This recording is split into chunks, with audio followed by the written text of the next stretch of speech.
ओम श्री गणेशाय नमः। सनातन संस्कृति और भारतीय इतिहास में ऐसे अनेक प्रसंग मिलते हैं जो हमारी अमूल्य धरोहर है, जिन्हें प्राप्त कर हम गौरवान्वित होते हैं। श्री गणेश जी तो चेतना, जागृति और एकजुटता के प्रतीक हैं। भगवान श्री गणेश प्रथम पूजनीय है, विघ्नहर्ता है, वे शुभ और लाभ के देवता हैं। किसी भी प्रकार की पूजा व शुभ कार्य को संपन्न करने से पूर्व शास्त्रों के विधान के अनुसार श्री गणेश जी की आराधना की जाती है। ऐसा माना जाता है श्री गणेश जी की आराधना के बिना कोई भी पूजन कार्य या फिर शुभ कार्य संपन्न नहीं होता है। व्यास जी के पास बैठकर उनके श्रीमुख से निकले एक एक शब्द को लिपिबद्ध करके महाभारत जैसे महान ग्रंथ की रचना की गई। अद्भुत व्यक्तित्व, विलक्षण बुद्धि और सिद्धि के दाता श्री गणेश जी ने न केवल महाभारत को लिपिबद्ध किया बल्कि महान भारत की रचना की। श्री गणेश गण अर्थात संगठन, समूह, संपूर्णता और सर्वोच्च चेतना का प्रतीक है। श्री गणेश जी अजन्मा है, निर्विकल्प है, निराकार है और वे उस दिव्य चेतना के प्रतीक हैं जो सर्वव्यापी है।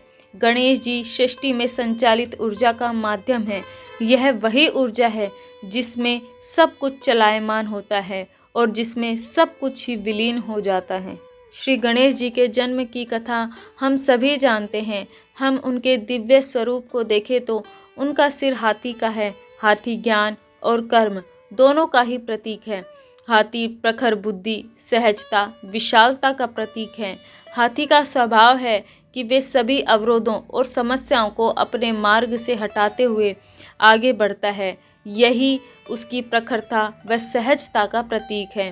गणेश जी का बड़ा उदर यानी कि पेट उदारता, संपूर्णता व विशालता को दर्शाता है तथा उनका ऊपर उठा हुआ हाथ जिसमें एक कुल्हाड़ी है वह रक्षा का प्रतीक है। अर्थात वे कहते हैं कि मैं सदैव तुम्हारे साथ हूँ। उनके एक हाथ की हथेली बाहर की ओर झुकी हुई है जो कि अनंत दान, सहायता और विनम्रता को दर्शाती है। उनके एक हाथ में अंकुश है जिसका अर्थ है सदैव जागृत रहना तथा दूसरे हाथ में पाश है जिसका अर्थ है नियंत्रण। जब हम जागृत रहेंगे तो ऊर्जा उत्पन्न होगी, परंतु बिना किसी नियंत्रण के ऊर्जा का सही उपयोग नहीं किया जा सकता।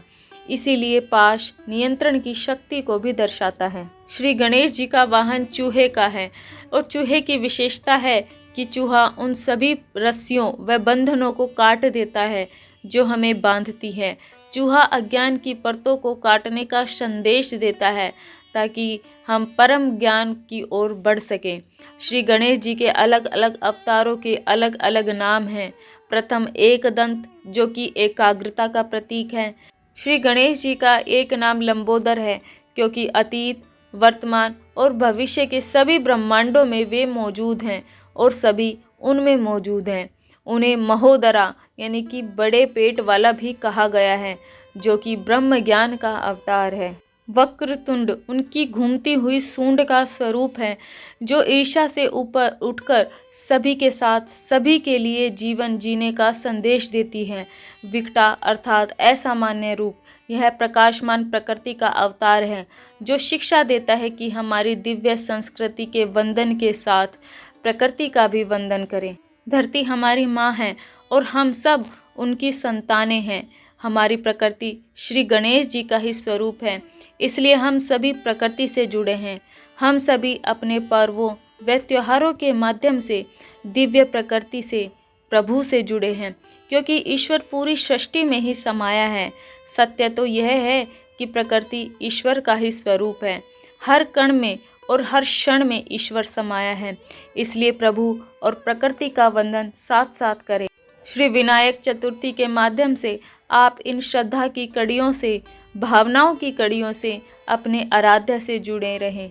श्री गणेश जी वह दिव्य अवतार हैं जिनका आज गणेश चतुर्थी के अवसर पर हम उनकी सर्वव्यापी दिव्य सत्ता का ध्यान करें। हम उनके इन दिव्य प्रतीकों से मिलने वाली शिक्षाओं को अपने जीवन में धारण करें। श्री गणेश जी हमारे भीतर अवतरित हों। उनकी शिक्षाओं से प्रेरणा लेकर हम अपने जीवन को आगे बढ़ाएं। इन्हीं भावों और आस्था के साथ ही हम विनायक चतुर्थी मनाएं, क्योंकि जहां आस्था है वहीं रास्ता है। वीडियो अच्छी लगे तो वीडियो को लाइक ज़रूर करें। ओम श्री गणेशाय नमः। आप सभी का दिन शुभ और मंगलमय हो।